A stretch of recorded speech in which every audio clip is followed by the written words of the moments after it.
the heroes. This is Stan Lee. I know you're at the Denver Comic-Con, and I hope you're having a great time, even though I'm not there. But don't worry. Next year, I'll be there, and you'll have an even greater time. And that's a promise from your old Generalissimo, Excelsior.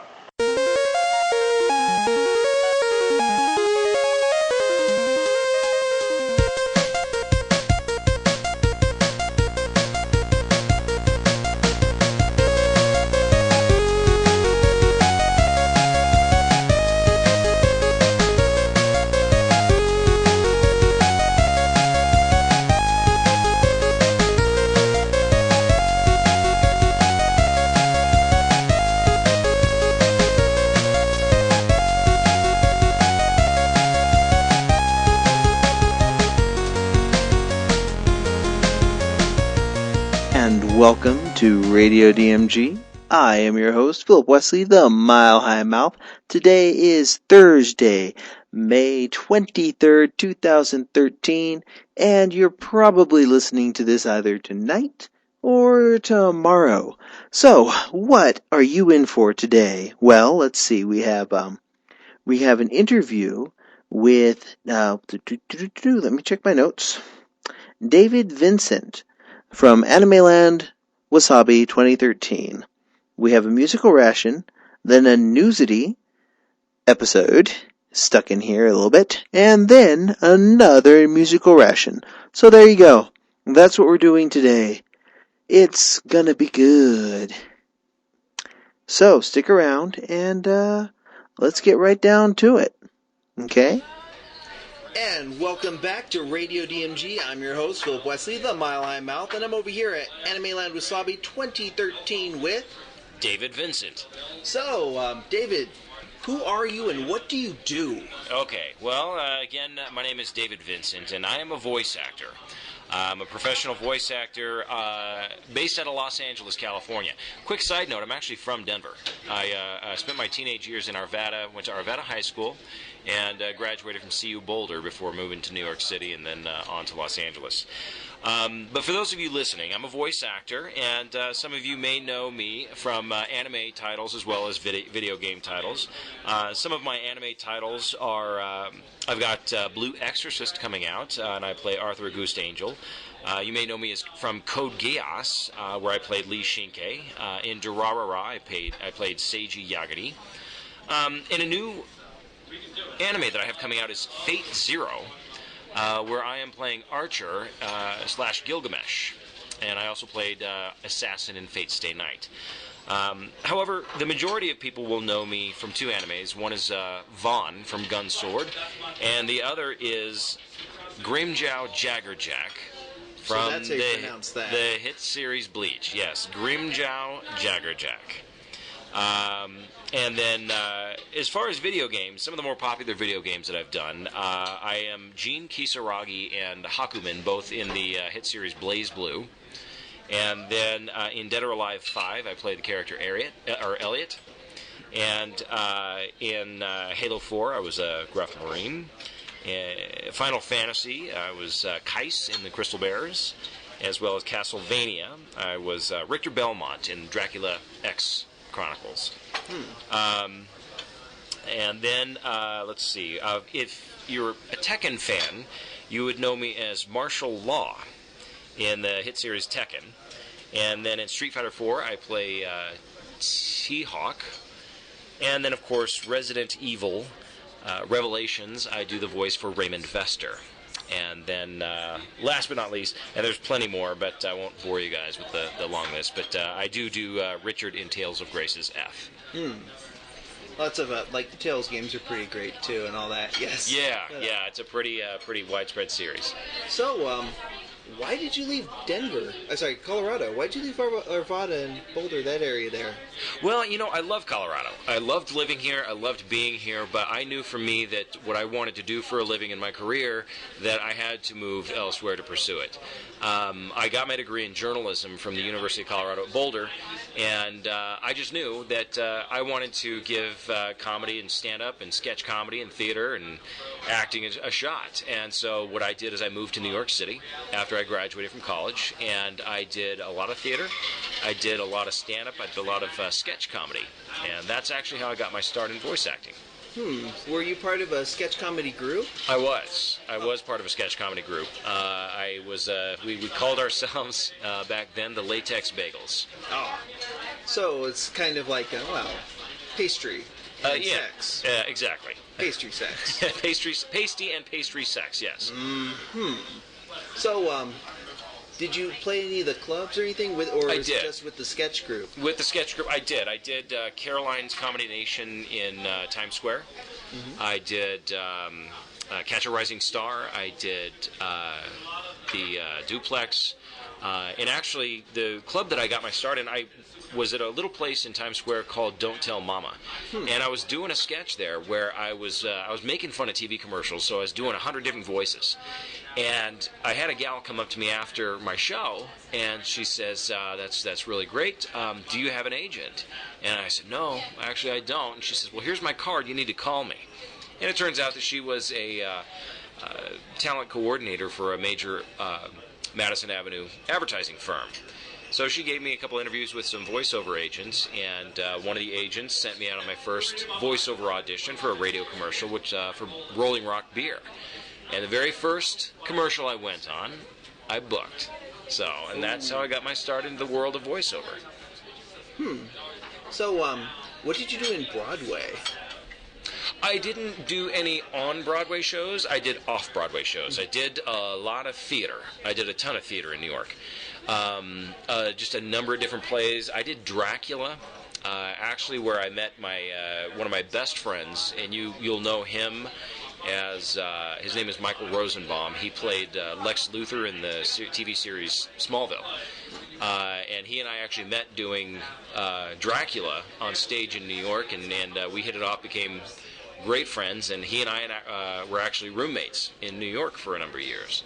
Oh, that sounds like fun. Yeah, it was great. Like so doing rooming with Lex. Rooming with Lex, yeah. So we did, I did a lot of theater in New York, a lot of sketch comedy, stand-up, and that's really kind of where I earned my chops, is on stage.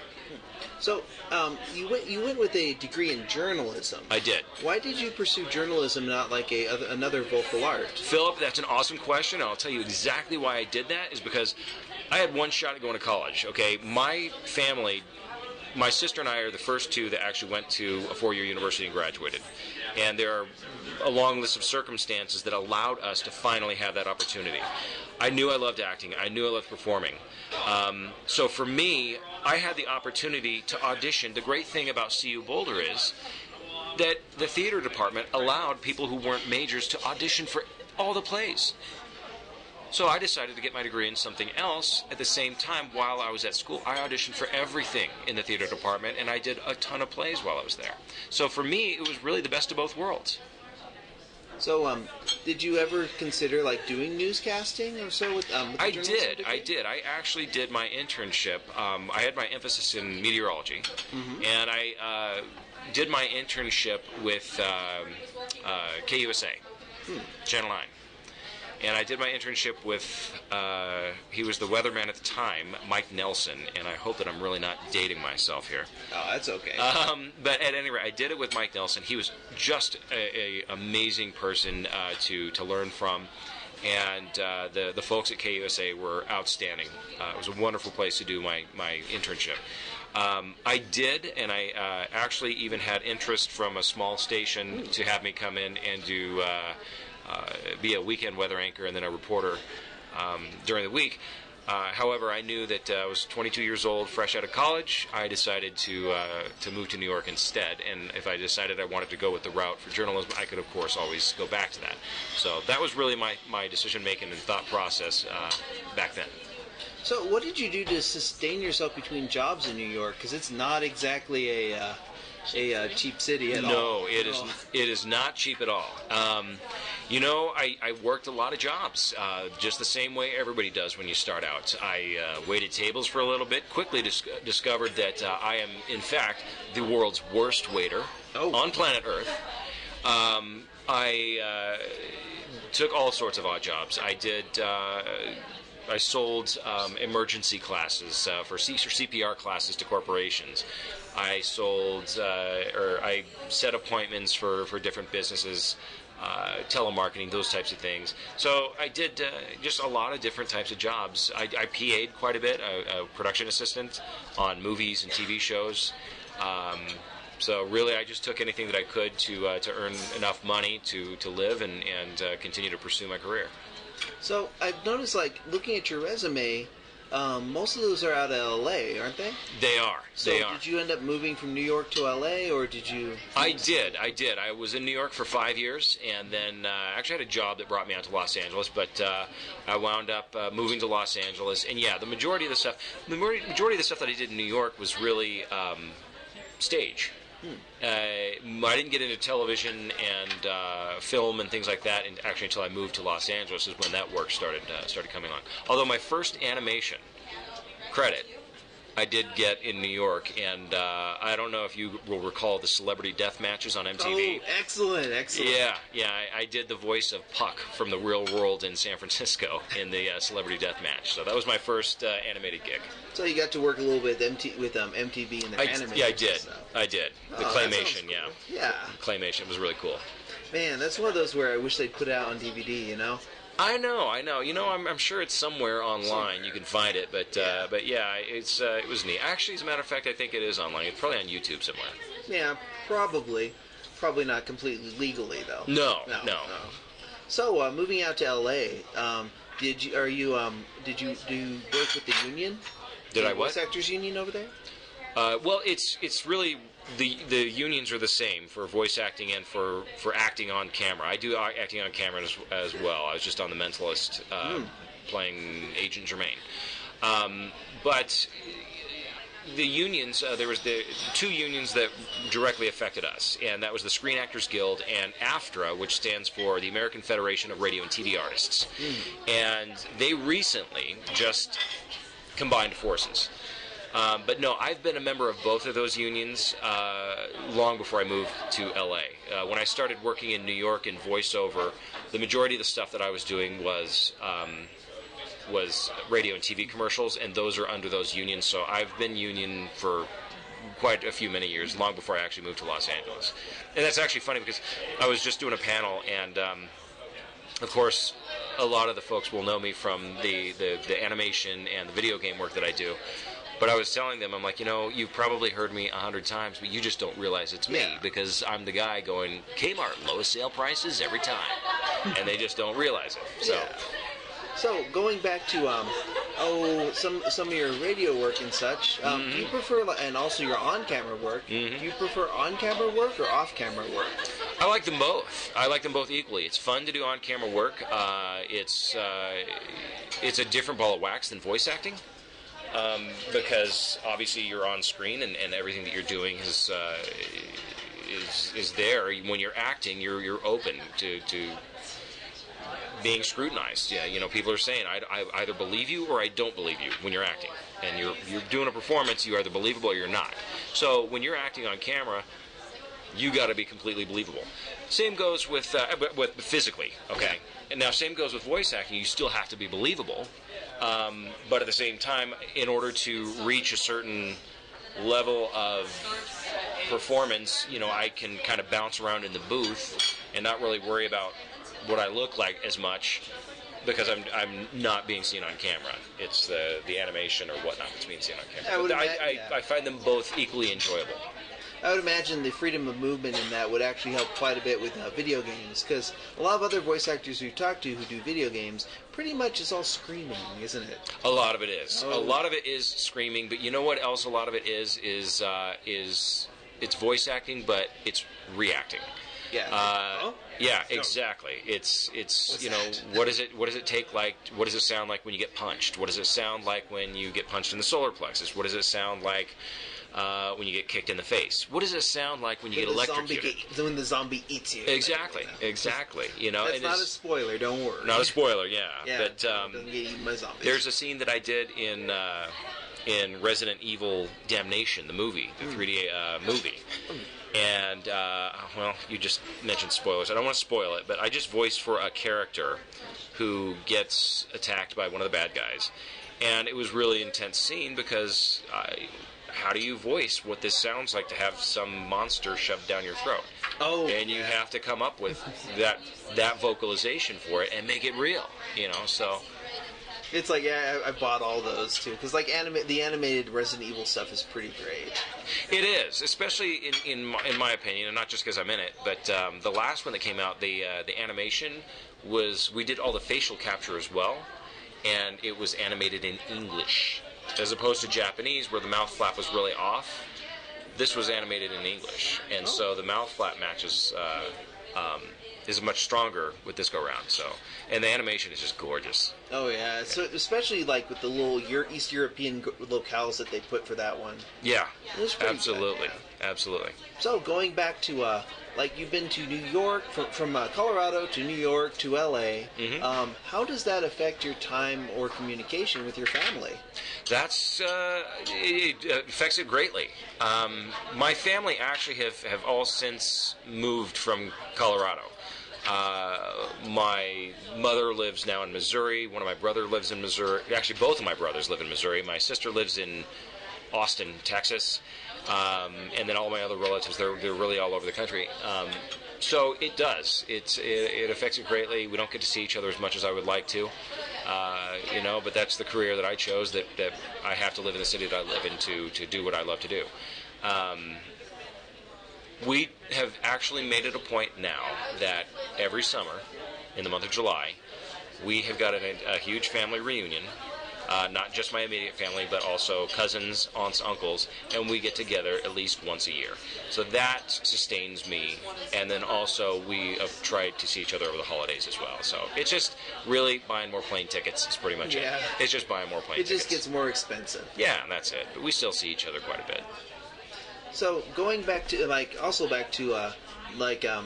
how would you say that your career has affected your personal life? I would imagine that with all that stuff being busy and all that, it kind of takes a little away from being able to socialize or make a lot of different friends in those. Would you say that? That's kind of par for the course. A lot of my friends are in the industry, so we're all working, and we're all, not all of us, but many of us do travel. And that's just part of being in this business. I don't really think it's affected my personal relationships that, at least not negatively. As a matter of fact, actually, I think it's been kind of a positive. Getting to go to different places to work on. I got to go to China to work on a video game, Infinite Undiscovery, where I played Edward. I got to go to China, and I never in a million years would have gone to China. My wife flew out after I finished the game, and we made a trip out of it and got to go see the Great Wall and all sorts of neat things. So I think rather than a negative, it's been more of a positive influence. And you got to fly your spouse out with you. So, yeah, because I was trying to see, because we weren't sure if you were married or not, and we were trying to see how that would affect your home family life. Sure. Because sometimes you get people who they end up going all over the place for cons and stuff, and they leave their family behind, and sometimes that can be even a really big chore. Yeah, sometimes she travels with me. It just depends on her schedule. She's got her own career, and she's busy as well. So it depends on her schedule. But absolutely, she travels not as much as I do, but she does travel occasionally with her work, and we'll both try to go with each other to wherever we're traveling to for work. Just to make small trips out of it and enjoy ourselves. So I think it works positively. So going back to all the traveling, what do you think so far of this convention? I love it. This is honestly, number one, Denver is obviously going to hold a very special place in my heart. But this is what I tell people is honestly, this coming to anime cons is and gaming cons. The conventions to me is icing on the cake for what I do. Because while I enjoy thoroughly the work that I do, when you do it, you're in the booth, you finish up, and you're stuck in traffic, and you're paying bills, and you're back to the real world. What is amazing to me is getting to come to cons and meet fans and attendees who are entertained by what you do, and they enjoy it, and they're entertained by it, and then and you were able to share that with them, that they enjoyed this, that the work that you did on a project. That to me is a thrill, and that to me is what really is just the icing on the cake, the cherry on top of doing the work that I do, is getting to come and actually meet people who enjoy it and who are entertained by it. Now, going back to L.A. and about Colorado, when you're in L.A., what do you miss the most about Colorado? Weather. I miss, honestly, the mountains. I mean, I just look out my hotel window and I'm like, my God, I miss that. It's so great. How beautiful it is. And, and living in Boulder while I was at school there, looking out at the Flatirons every day. I miss just the Colorado, the clean air, the beautiful mountains. I've got friends that still live here. I miss them. And you know what I miss is I miss the weather. Outside right now, there's still snow on the ground. And granted, when I get sick when I lived here and I got sick of the winter, and around February, March, I was like, oh, I just want some warm weather again. Then of course the grass is always greener. I sure love to be in 80-degree weather. The great thing about Los Angeles is the weather, but sometimes 80 degrees every day. It's nice to have a change up. It's nice to have cool weather. Any food or restaurants you miss? Bojo's. Bojo's? Bojo's Pizza. Oh. Yes. Absolutely. Are you kidding me? That's the best pizza out there. Go out and get the honey on the crust. We haven't been there yet, but We haven't yet. Mellow Mushroom does the honey on the crust. You no idea what you're missing. Oh, where is this one located? Well, I don't know. I haven't lived in Colorado in 15, 16 years now, so. I think it's in Denver. Yeah, there's one in Denver. There's one in Idaho Springs. I know that. If they're still there. I don't know if they're still there. I'm pretty sure they are. I don't think they would have gone out of business. Yeah. They're super popular. They're still around. Go to Bojo's. Trust me, you'll thank me for it. Oh. It's good stuff. How would you compare the pizza here at Bojo's compared to, like, say, New York pizza and stuff? It's just a totally different type of pizza. Which is better? Well, Bojo's is awesome because, I mean, you're going to be full after one piece. It's so thick, and you got this huge thick crust, and you pour the honey on the crust, and it's just amazing. New York pizza, automatically you got to start talking like a New Yorker.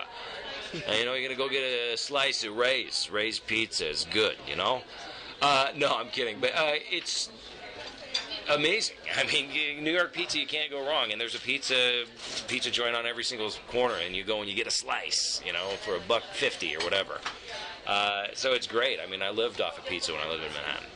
So, going back to conventions, how many conventions have you attended this year? This year, I've got a number of them lined up, but this is my first of 2013. So I'm here, and then I'll be in one in Wisconsin in a couple weeks. And then I've got... it's KitsuneCon. And then I've got one in Orlando, and I've got another one in South Padre. And I'm working with them right now, but there's one in Limerick, Ireland, that they're looking on. They'd like me to come out. For your wife. Yeah. Oh, yeah. Actually, Ireland's pretty pretty. Ireland's amazing. Actually, we were just there in September. We're in London, actually, for a wedding. And then we've got friends in Berlin, and then we went and took a trip to Ireland just because I had never been to Ireland. My wife had never been to Ireland. We both wanted to go, so we went and loved it. Good weather? Amazing weather. We were there in September, so it was crystal clear every single day. No rain. We went to this place called the Cliffs of Moher on the West Coast. Crystal clear, not a cloud in the sky. And it was phenomenal. And the people there are incredible. My mom went, and that's the same month she went in September, and the only time it rained was when they were on the bus. The only time it rained was when we were leaving. We were literally on the shuttle bus leaving for the airport, and it started to rain. Ireland was crying that you left. If you ever go to Ireland, go in September. Yes. Excellent. Yeah. So, going back to, what do you think of the fans at these conventions? The energy they have? I love it. To me, probably one of my favorite parts about coming to the cons is the cosplay. I love to look at the energy and the effort and the creativity that they put into the cosplay. That's just a talent that I don't have, and so I really admire it. And once again, for me, it's just such a thrill to get to meet people who actually enjoy what you do, and who are entertained by what you do. And it's awesome. It's an awesome feeling to get to talk to somebody who actually enjoys what you do, and you go home and you're paying bills or whatever, and you're tired from the day and your regular life, but you get to come for a weekend and come to a con, and it's a thrill. It's a real thrill. I love getting to meet fans and getting to meet the attendees here. So, aside from like voice acting and journalism, what are your other talents? The hidden talents that you keep hidden from the world. Expose them now. The oboe, though. Expect the what? Did you play the oboe or anything? No, I don't play the oboe. Are you a beekeeper? No, but you know what I do have is my wife and I just bought a house in a place called Woodland Hills, part of LA, and we keep chickens. Oh. Yeah, so we're now we've got 2 we've had for the last year, and we're getting 2 more in a couple weeks. But I don't know. I mean, I that's just fun stuff. But the other stuff that I do is I produce. I like producing, I like directing, I teach voice acting, which I'm quite fond of. I really enjoy teaching. I teach a 6-week course at an acting school in Los Angeles, and I'm actually looking to expand now to teaching online courses, and even I'm working with a few other companies to see about going local and teaching like weekend voice acting seminars. Because here's the thing, is the wonderful thing about technology today. 15 years ago when I first got started in this, you had to live in LA or New York or Chicago. Now you don't. Not necessarily with anime and video game work, you do pretty much still have to live in those spaces. But if you live in Denver and you want to get into voiceover, you can do it. You can do it from Denver. You can, what I want to do is weekend seminars in places like Denver, in places like, Lincoln, Nebraska, or whatnot, where I can help you teach you how to set up a home studio, teach you how to go over a voice acting courses of how to properly voice act for advertising, and submit your voice and start voice acting in local radio commercials, sometimes even regional, sometimes national. They cast out of different places other than LA, New York, and Chicago now. So that's something that I'm looking into as well. So, if someone's doing that from home, what type of microphone would you recommend for that? I'll tell you, there are a number of different USB microphones. The one that I use is called the Blue Snowball. It's a very common microphone, and it really comes with how you set it up at your home. And what I've done is I've built out one of my closets in my office into my own little sound booth, which is what I will get into in teaching this course. Excellent. But what you do is, if you're on a PC, you use a free downloaded software called Audacity. Yeah. And, I use this in SoundForge for editing. And SoundForge for editing. Yeah. And for me, I'm on a Mac, and so I use GarageBand. Oh, yes, that's And a good one. yeah, and it's really not as complicated. It certainly is not as expensive as it used to be to set up your own home studio, and you can get broadcast quality sound. And start submitting, and there are different sources and venues that you can find to submit your auditions to do local, regional, or sometimes even national radio or TV spots. And then the same goes with online video narration, online video narration. There's so much more opportunity available in the voiceover industry today than even 5 years ago. So that's a course that I'm very interested in, and I am pursuing to begin teaching and to help people learn how to start, set up their own home studio and to start pushing their voice acting into, maybe from a hobby, taking it to actually making some money at it. Like, they could also try practicing with, like, say, LibriVox.org, where you can read stuff that's public domain and do audiobooks for those. Sure. They're kind of a crowdsourced thing. Yeah. Have you done any audiobooks? I have done a couple of audiobooks, and as a matter of fact, I've got a couple more that I'm going to be working on. Excellent. Yeah. Now, going back again to the lessons and so, do you already have like a website or something? Anything you want to pitch or? And Philip, I wish that I'm actually developing my website now. I'm having it developed, I should say. But in the meantime, if you want to get in contact with me, if you want to follow what I'm doing, any releases that I can talk about, of course, a lot of times we're under NDAs. Yeah. But any releases, yes, non-disclosures. But if you want to follow me, if you want to follow what's going on, any new releases that I can talk about, that I will announce, please follow me on Facebook. And then I will let you know as soon as my website's up where the website address, etc. But you can follow me on Facebook. Shoot me a friend request at facebook.com/David Vincent VA for voice actor. So David Vincent VA. Facebook.com/David Vincent VA.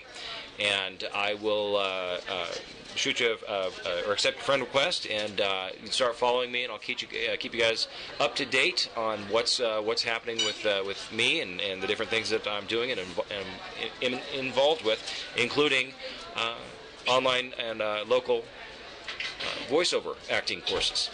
Yeah, looking forward to that. Yeah, absolutely. Me too. Now, this is a question we ask a lot.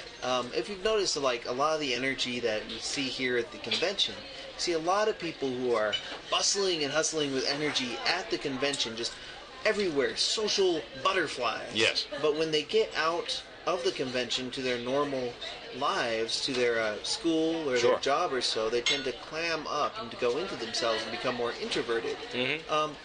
What advice would you give them to take that energy from the convention and then apply it to their normal life, to their everyday life, to become a little bit more extroverted?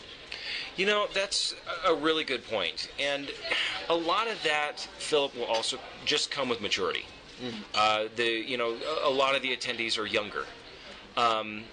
But if somebody is having trouble being introverted outside of the con, but they come to a con, the wonderful thing about cons is everybody shares a similar interest.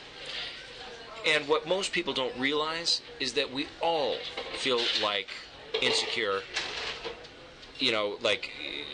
that's just natural human instinct, is our inside voice in our head says you're not good enough, you're not smart enough, etc. What advice I would give them is just take that energy, take the joy that you get with your peers here at the con and apply it in your life. And who cares what anybody else thinks? Because you're who you are, You're who you are. And a lot of times, especially, and I'm going off on a tangent. Oh, that's fine. But people, specifically, the group of folks that are still in high school or even in college, is they really care what their peers think of them at school. You know what? High school is a very short period of time in your life. And it doesn't matter what anybody else thinks of you. You are going to gravitate, when you put out the energy that you want to be, you're going to attract the people that are attracted to that energy, and you're going to be surrounding yourself with people that you want to be surrounded by. So for anybody who's struggling with being shy, introverted, a lack of self-confidence or whatnot outside of the con experience, I would say really make an effort to open yourself up to the possibility of bringing that energy to your everyday life. Because you will, it may take some time, but you will attract people who are interested in that type of energy, and you're going to surround yourself with people whom you love because they love your energy, and you're going to feed off of each other's energy. Excellent. So, before we go, anything else, like any current projects you've completed or so that people should definitely check out? Yes, I do have one that I can talk about right now, and it's an upcoming English dub release of Fate Zero, where I am playing Archer / Gilgamesh, and that anime is so beautifully animated. I did Assassin in Fate Stay Night. And for some reason they wanted to switch it up. It's funny, when I auditioned for it, I was sick, and I was like, there's no way I'm getting cast in this. Lo and behold, I wound up getting cast. But I am playing Archer / Gilgamesh, and I highly recommend seeing it. The animation is just gorgeous.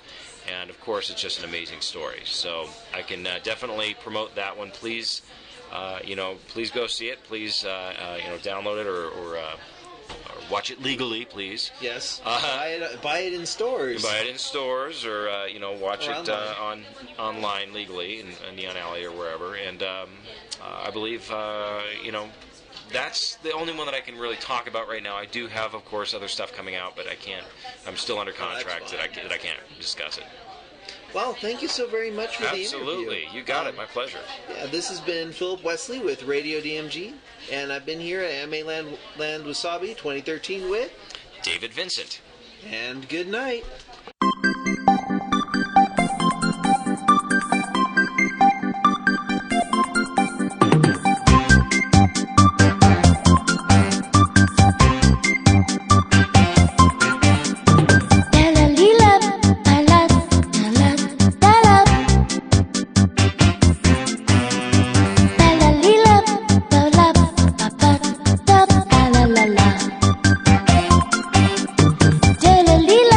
Dila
this is Vanessa Ortega, and you're listening to Radio DMG.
news.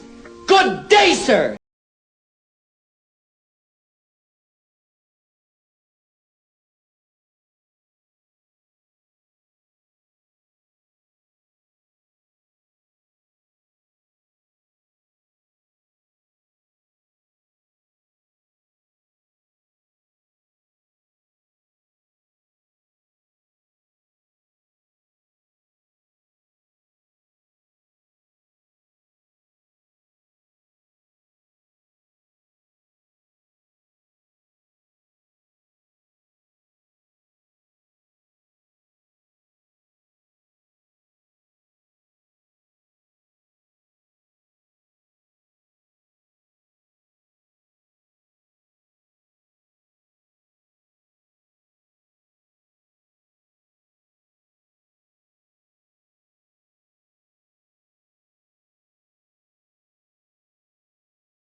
And welcome back to Radio DMG. I am your host, Philip Wesley, the Mile High Mouth, and you're listening to some fresh newsity.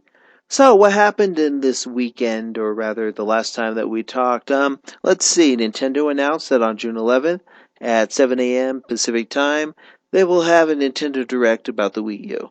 Wii U's not a portable, but I thought you might want to know they might have some 3DS stuff for it too at that particular thing. That's also the start of E3. So, of course, E3, stuff's gonna be announced. It's some crazy stuff. Anyways, let's see. Also that evening, at I think 7, not 7, is it 6 p.m.? Yeah, I think 6 p.m. Pacific time on the 11th of June, same day as their previous Wii U thing, they're going to have an hour and a half long presentation and Q&A on Pokemon X and Y. That's also at E3. So, yeah, that's the news from Nintendo. This weekend, they have Donkey Kong Country Returns coming out for the Nintendo 3DS. It's a port of the Wii game of the same name, but with some brand new 3D-ness and some brand new levels added to it. Nice. And, of course, no waggly motion controls. So, if you're one of those people who doesn't like waggly, swaggly, timey-wimey stuff, yeah, this is the one for you.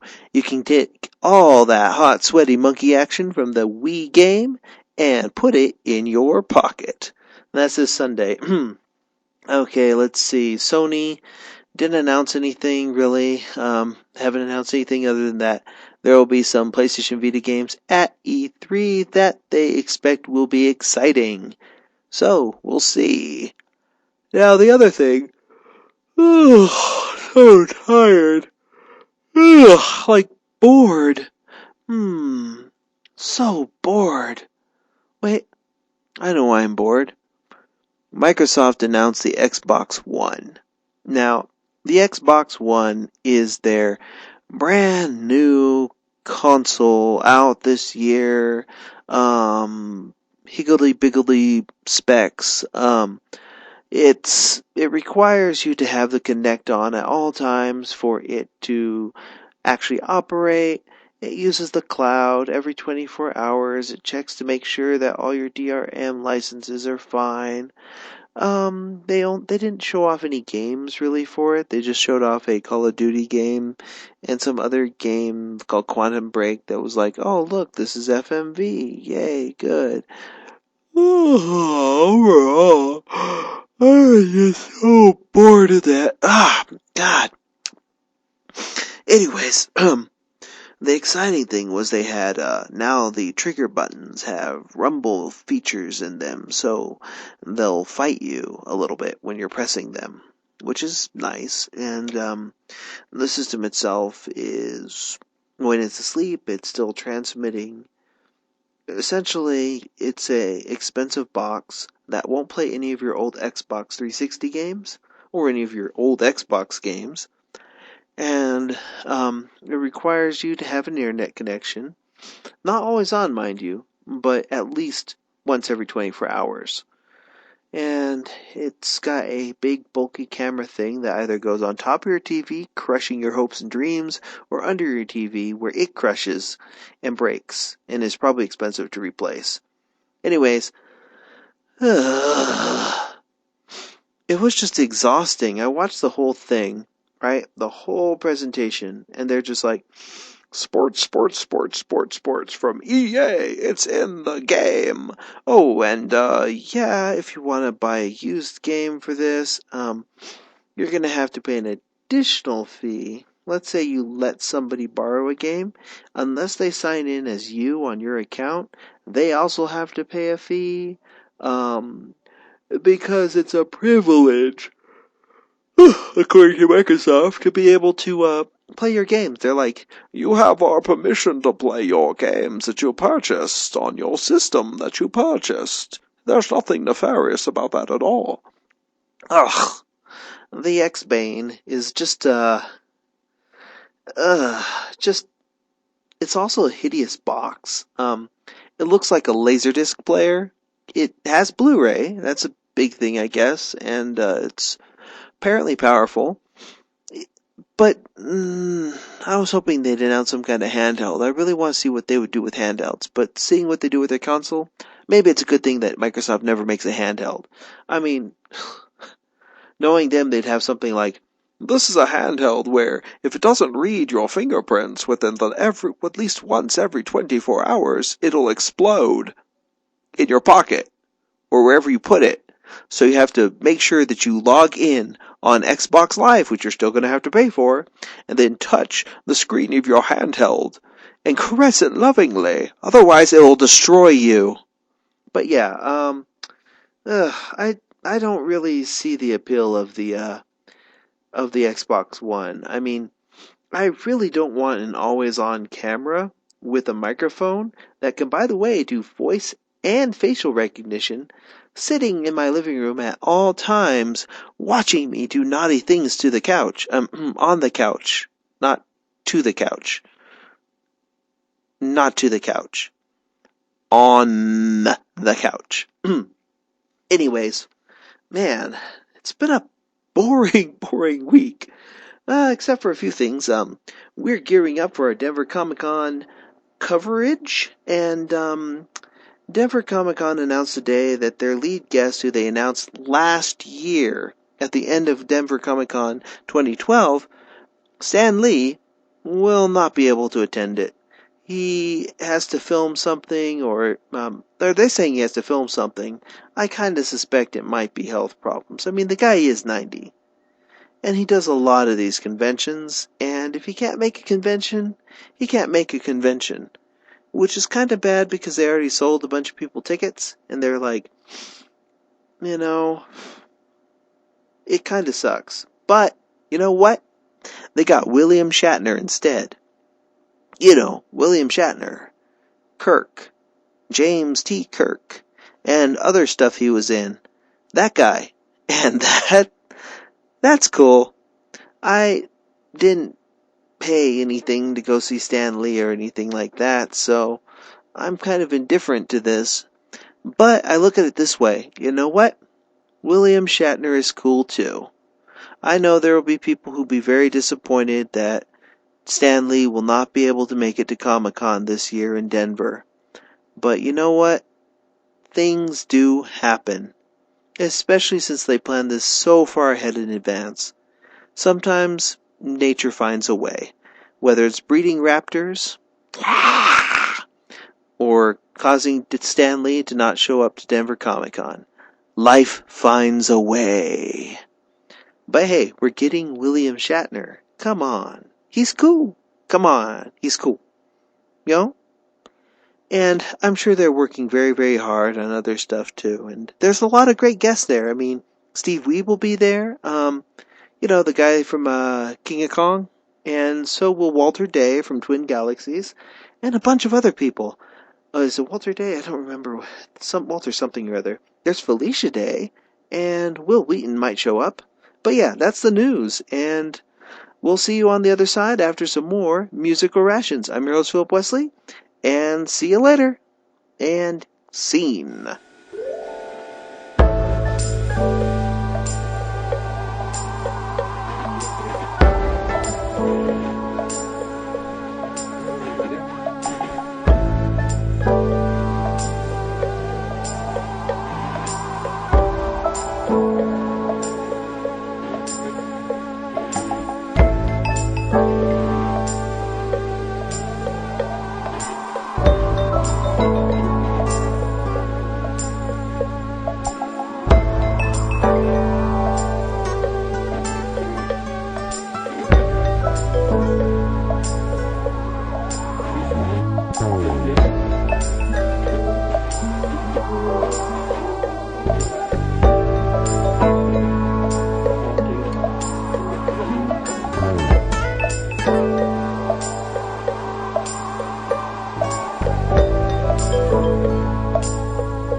culture, musique.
This is a coordinated monthly test of the emergency alert system by broadcast stations and cable systems in your area.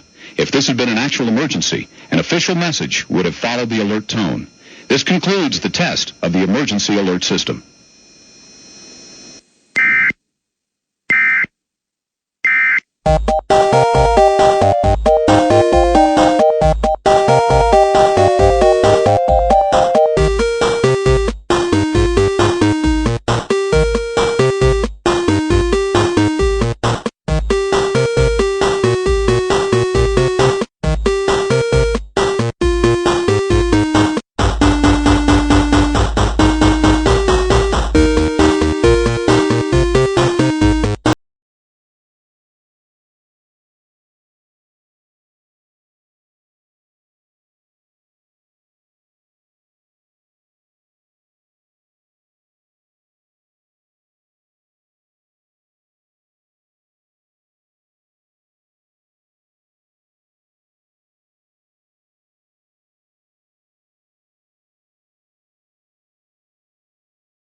fire number 2.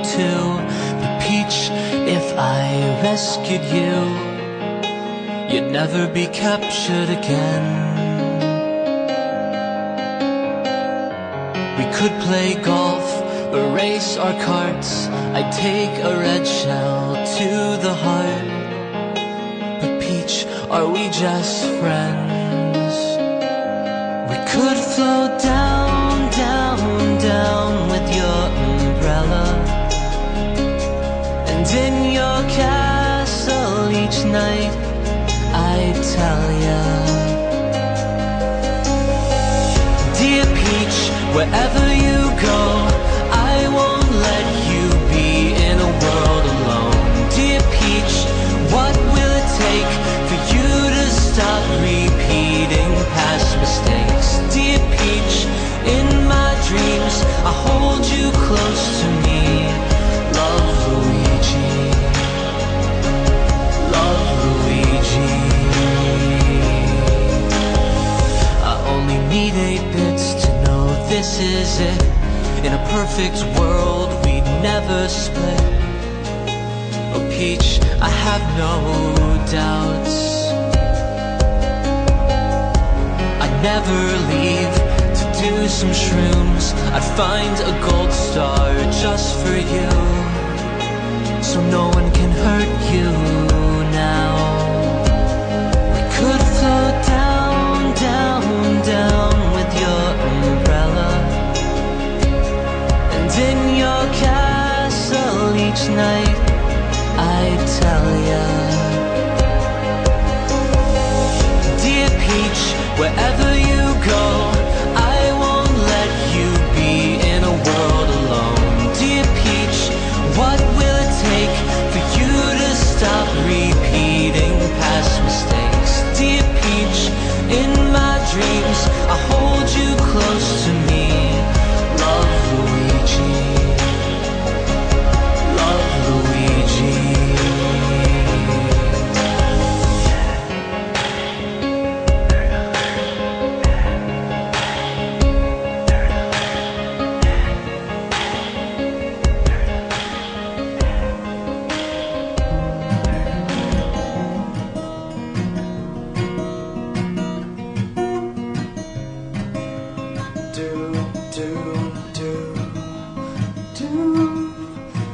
Be my princess and I'll be your toad. I'll follow behind you on Rainbow Road, protect you from red shells wherever we go, I promise. No one will touch us if we pick up a star, and if you spin out you can ride in my car. When we slide together we generate sparks in our wheels and our hearts. And the finish line is just around the bend. I'll pause this game so our love will never end. Let's go again. La, da, da, da, da.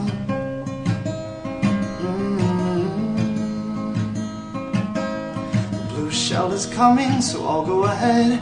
If you hang behind, it will hit me instead. But never look back, 'cause I'm down but not dead. I'll catch up to you. Don't worry about Bowser or decay. Just eat this glowing mushroom and they'll all fade away. And the finish line is just around the bend. I'll pause this game so our love will never end. Oh, the finish line is just around the bend. I'll pause this game so our love will never end. Let's go again. To the mushroom cup and the flower cup and the star cup and the reverse cup. Ooh.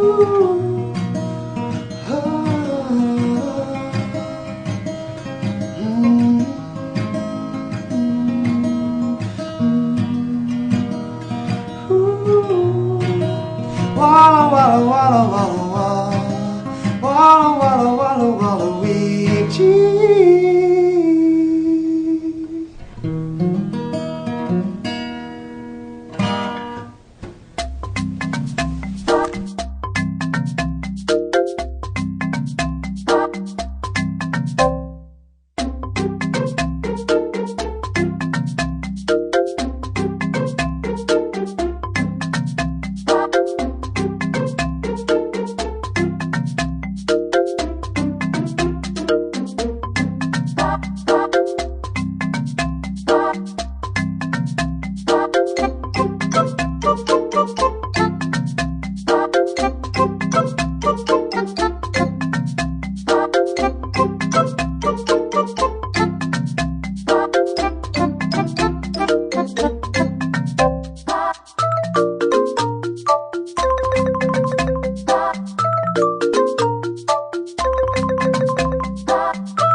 And ladies and gentlemen, that's it for today's episode of Radio DMG. We'll see you again soon with more tantalizing tidbits and musical rations and sweet, sweet stuff.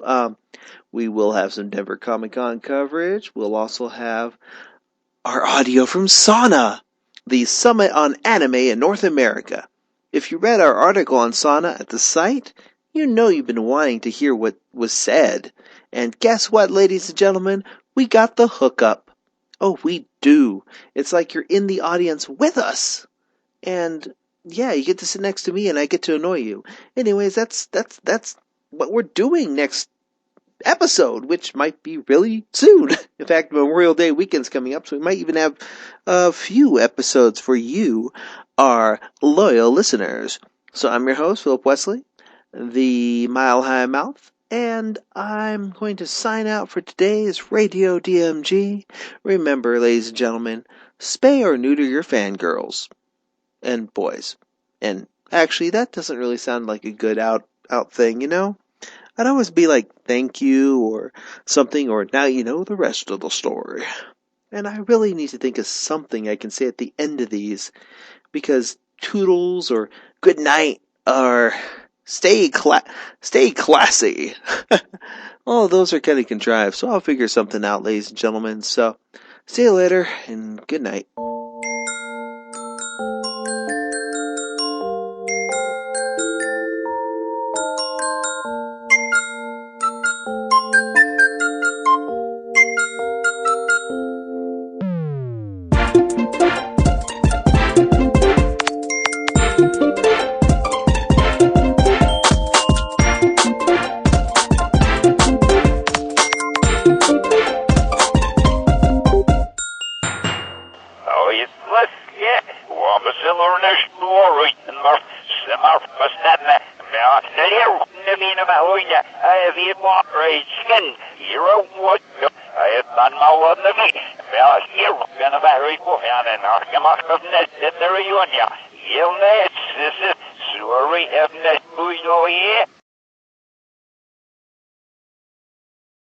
Morning, Maya.